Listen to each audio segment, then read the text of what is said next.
Olá, meus irmãos, que o Altíssimo abençoe a todos. Hoje eu quero falar sobre João 14. É uma passagem muito distorcida no meio religioso e eu gostaria muito de trazer mais clareza sobre esse assunto para vocês, porque aqui em João 14 o Messias está trazendo o reino de Deus à terra para os seus discípulos, explicando a eles o que aconteceria após a sua ida. E o sistema religioso utiliza esse contexto para levar as pessoas a ficarem esperançosas em um reino que vai acontecer fora daqui. E esse tipo de mensagem que é colocado na mente do povo, como eu já comentei desde a mensagem 1, faz com que o reino do Pai seja fechado à humanidade.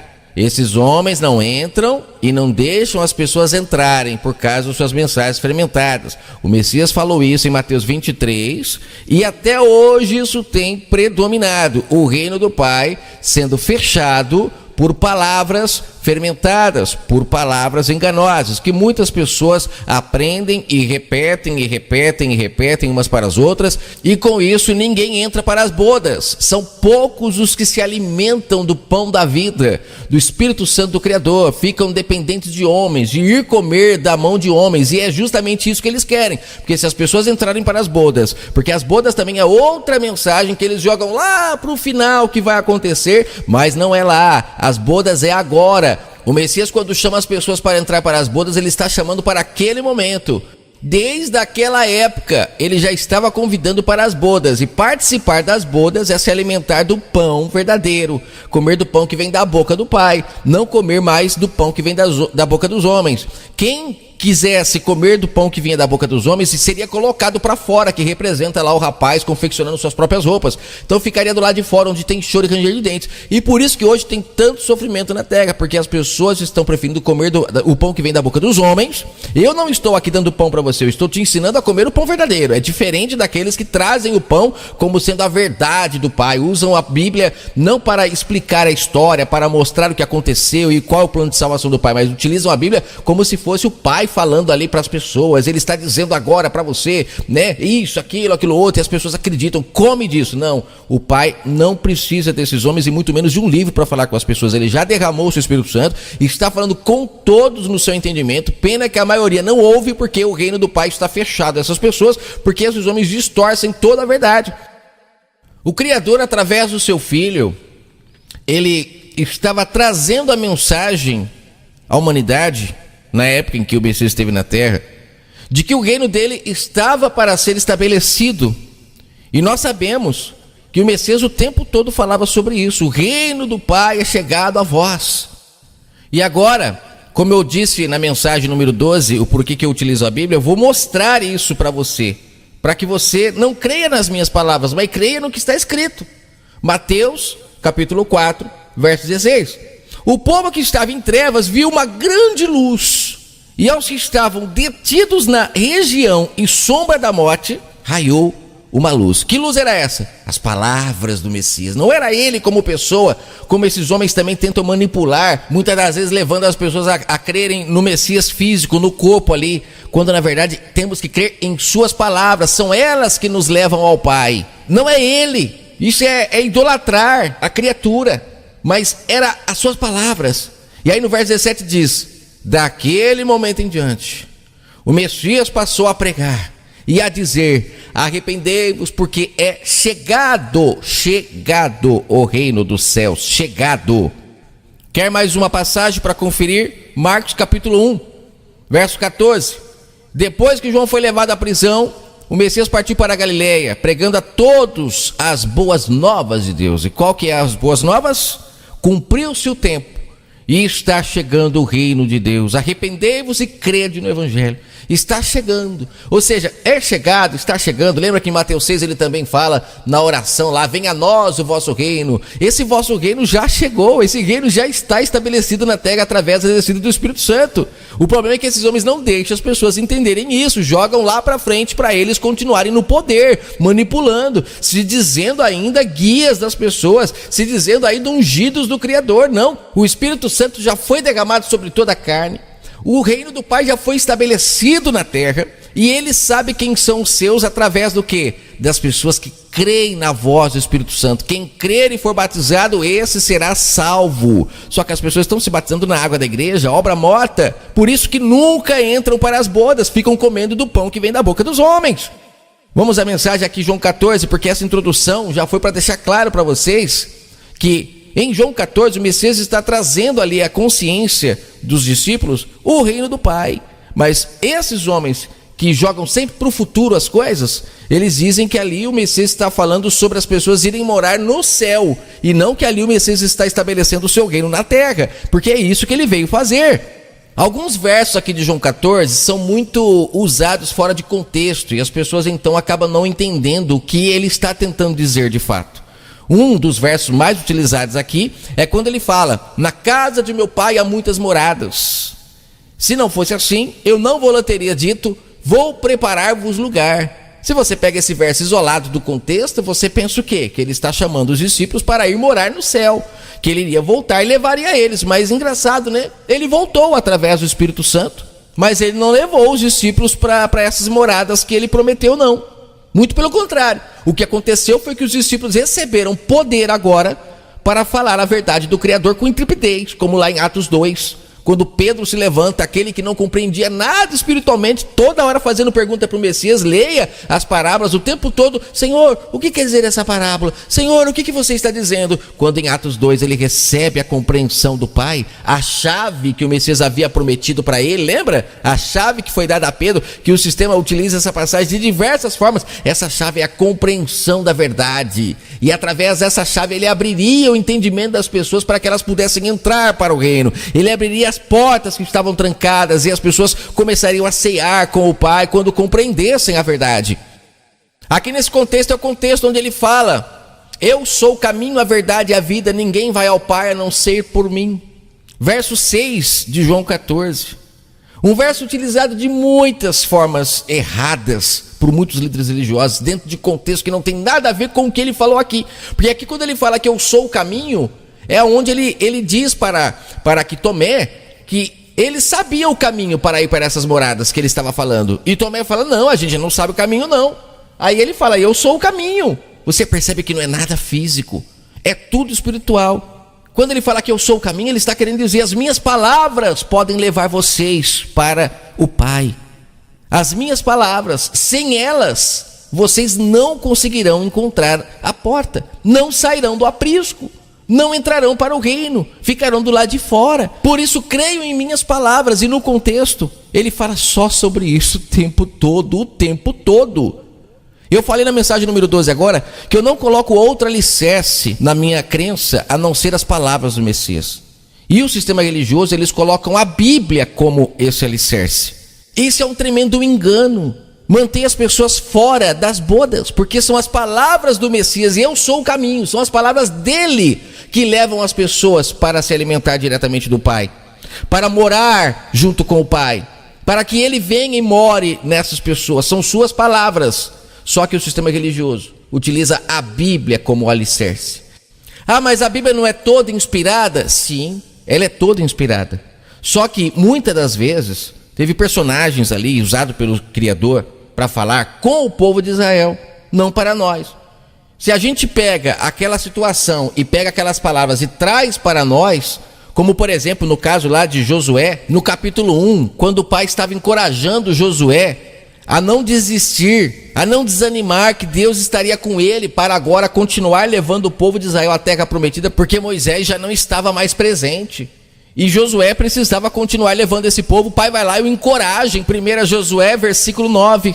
Não fui eu que ordenei a você, seja forte, seja corajoso. Aí as pessoas pegam isso, muitos líderes, muitos pregadores, e trazem para hoje e falam para as pessoas que estão querendo abrir seu comércio, as pessoas que estão querendo arrumar um relacionamento, e trazem essas palavras para hoje. Isso é fermentar, isso é fechar o reino.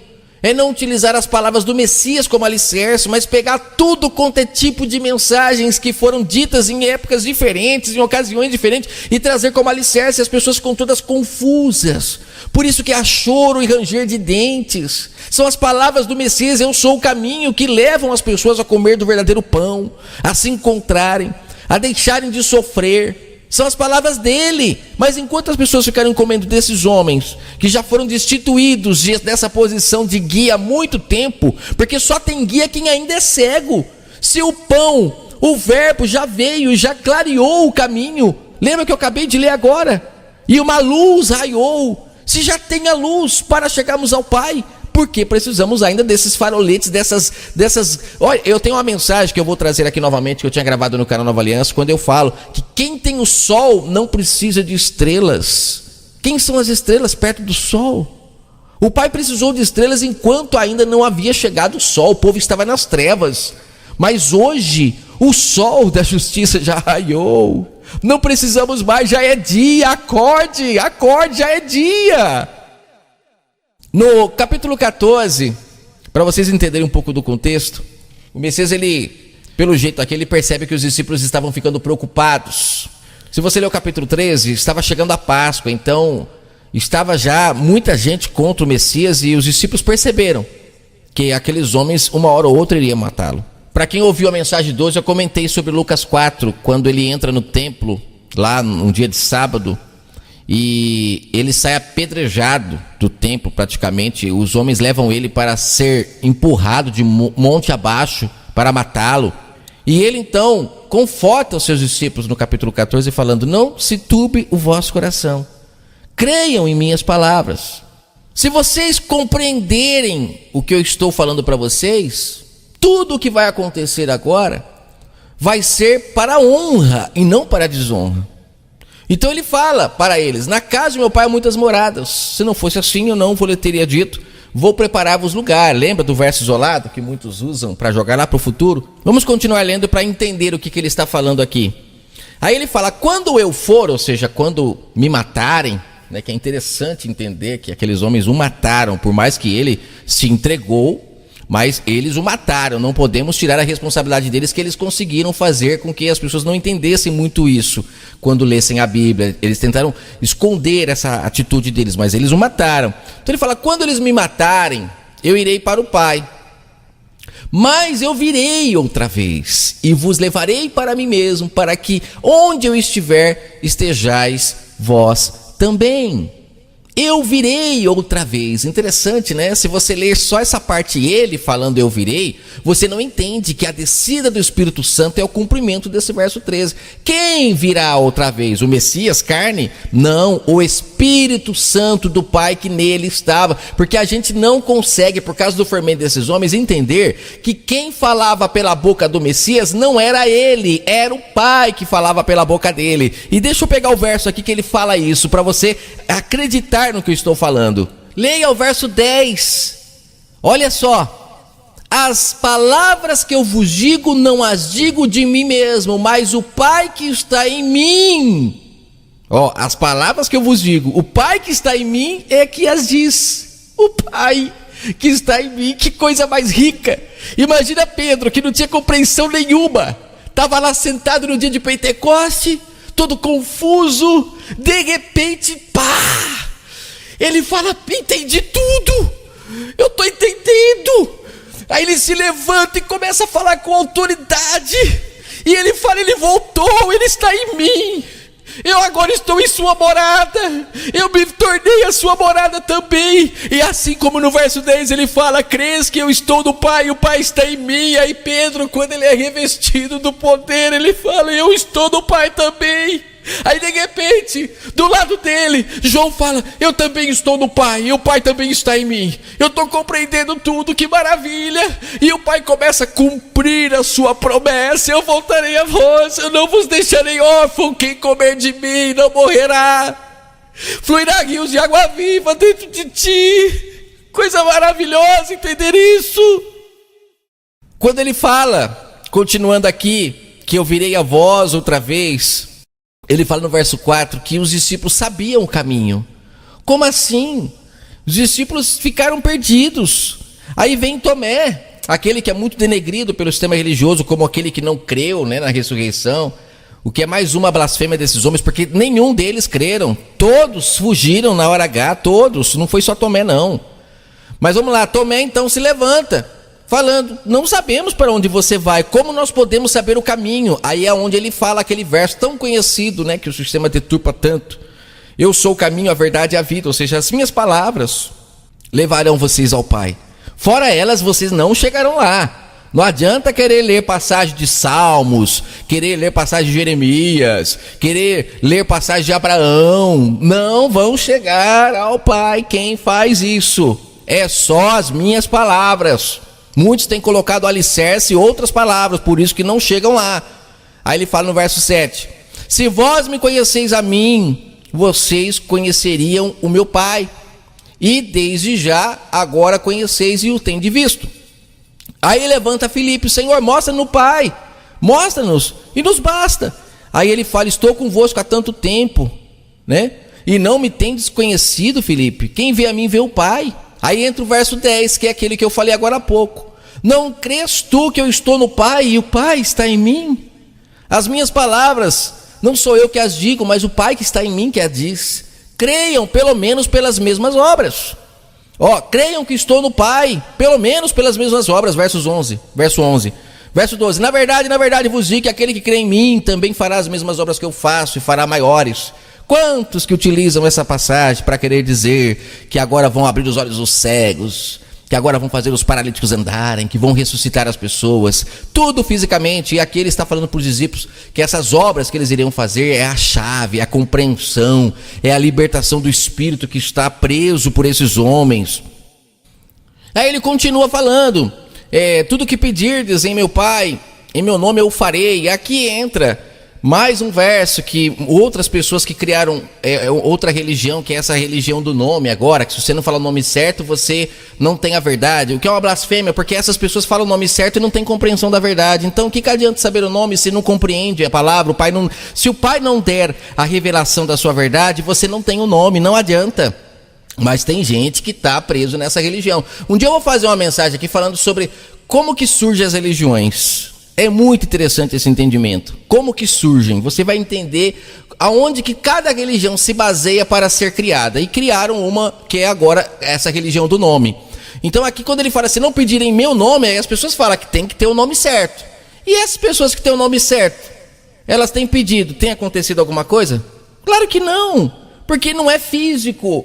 São pessoas que, infelizmente, estão sendo enganadas também por mais guias cegos. É em espírito que se busca o Pai. Será que não se entendeu o que ele falou para a mulher samaritana?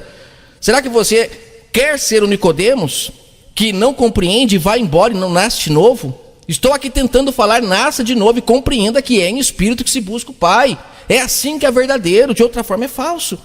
Buscar a Ele, pedir alguma coisa em nome dele, não é falar, eu te peço em nome de Jesus, eu te peço em nome de Agostinho, eu te peço em nome... Não é assim, não é isso. Eu gravei esses dias falando sobre Romanos 8, como nós devemos orar, como nós devemos falar com o Pai. Você que ouviu, não é possível que ainda acha que tem que ficar falando, que tem que ficar, Deus faz isso, Deus faz aquilo, que lá, nesse áudio deixei claro, não eu, mas a palavra me dá base para falar que o Pai não aceita vãs repetições. Ele, na boca do Filho, como o próprio em João 14 aqui o Messias fala que as palavras que ele falava não falava dele, era o Pai que falava. Então lá em Mateus 6, quando ele fala, não orem como gentios, eu não aceito, eu não suporto mais o jeito que eles ficam repetindo as mesmas coisas, achando que eu sou o quê?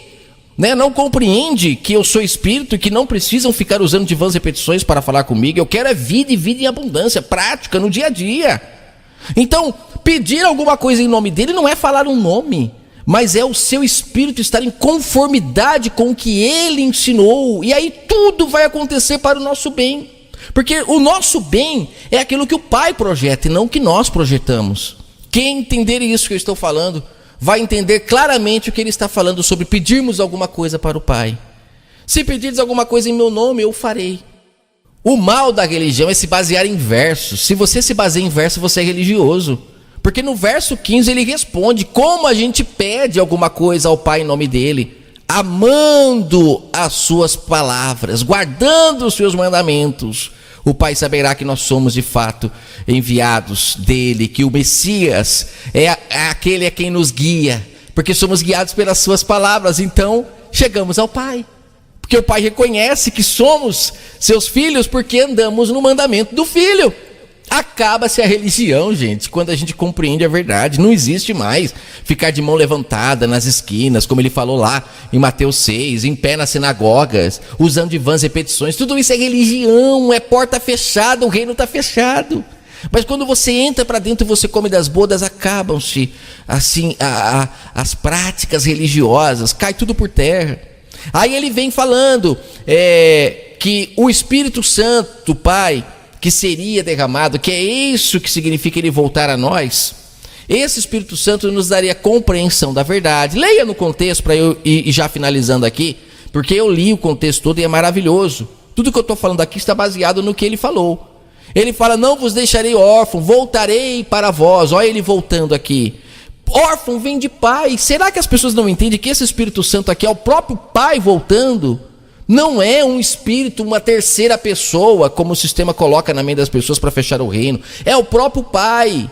O que acontecia lá no Éden, quando o homem se relacionava com o Pai, ele construiu todo esse plano de salvação para voltar a falar com o homem. E ele só pôde voltar quando ele preparou o caminho. Quando ele lapidou, tirou todo o engano, aí sim o Espírito Santo do Pai. Quem tira o engano são as palavras do Messias. Vós já estáis limpos pela palavra que eu vos tenho falado. Aí, estando limpo pela palavra que ele falou, o Pai vem e se relaciona com essa pessoa, porque o Pai é puro, não pode se relacionar com pessoas que estão apodrecidas pelo engano, né? Então ele vem e fala, não vou deixar vocês órfãos mais, filhinhos. Agora vocês têm pai, vem com o papai, vem. E as pessoas não estão indo com o Criador, comer dele, estão indo comer da mão dos padrastos. E é por isso que estão sofrendo entre choro e ranger de dentes. Aí ele fala, ainda um pouco o mundo não me verá mais. Por quê? Ele seria morto. Aí ele fala, mas vós me vereis, porque eu vivo e vocês viverão também. Olha, vocês viverão, como assim? Eles já não estavam vivos. Mas aqui, se cumpre o que Paulo fala em Efésios 2. Ele nos vivificou, estando nós mortos em nossos pecados e delitos. Foi a sua ressurreição que nos trouxe vida. É maravilhoso. E aí ele fala que naquele dia, que dia? Quando eu voltar, meus filhinhos. Como ele disse para a mulher samaritana em João 4. É chegada a hora, está chegando.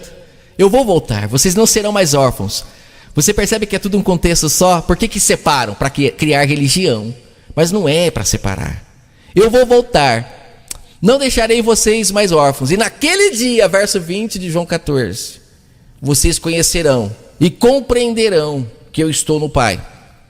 E vós estarão em mim, e eu em vós. O verso 20 cumpre.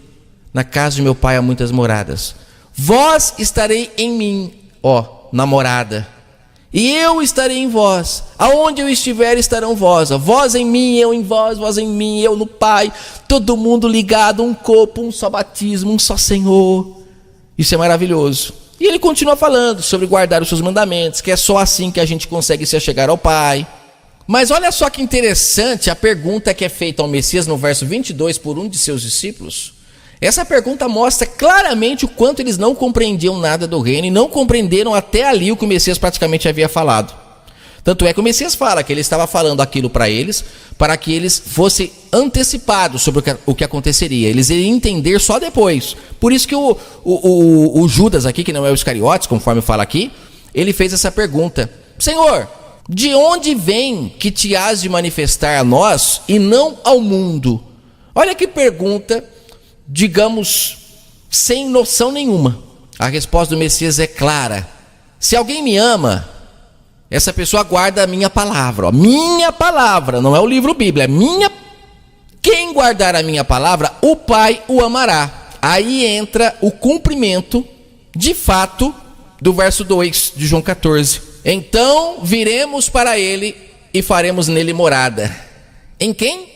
Em quem ouvir a palavra, em quem compreender. Por isso que ele seria manifesto aos discípulos e não ao mundo. Não só aos discípulos, mas todos aqueles que crerem. Quem crer e for batizado, essa pessoa vai se salvar, porque recebe o Pai em si, passa a morar no Pai, o Pai nela, eu no Pai, vocês em mim, nós em vós. Olha, e aqui no finalzinho ele fala, estou dizendo isso para vocês agora, verso 29, antes que aconteça o que está para acontecer, para que quando acontecer vocês creiam. Ele estava apenas confortando o coração deles e dizendo: eu vou morrer, filhinhos, mas não fiquem preocupados, porque eu voltarei a vós. O mundo não me verá. Por que não me verá? Porque não ama minhas palavras. A maioria nem conhece as minhas palavras. Estão todos fermentados e remendados por causa dos falsos profetas que se levantaram. Mas aqueles que procuram entender as minhas palavras e que as compreende e as pratica, eu virei, farei nele morada. Essa pessoa não será mais órfã, e ela me verá, enquanto os outros não me verão. Na casa de meu pai há muitas moradas. Você quer ser casa do Altíssimo? Quer ser morada dele? Então creia nas palavras do Messias, busque-as de todo o seu coração, tente compreendê-la, desfermentada de tudo o que colocaram misturado, que está tudo emaranhado, velha aliança com nova aliança. Separe tudo isso, e então o Pai virá. Você não será mais órfão, mais órfã. Você não precisará mais ficar recorrendo a diversos pais por aí, porque um só será o vosso Pai, o Cristo, como o Messias falou em Mateus 23, o Espírito Santo do Pai. E ele fará em você morada, você será mais uma de suas moradas. Há muitas moradas na casa do Pai. Quem é que está disposto a, de fato, cumprir as palavras do Messias, praticá-las, compreendê-las para ser essa morada? Tem muita gente fermentada achando que essas moradas que ele está falando aí é uma mansão, é uma casa que você vai receber lá no céu. Não, as moradas que o Pai tem somos nós. E quem crer em suas palavras, com certeza receberá o Altíssimo em si. Um forte abraço a todos.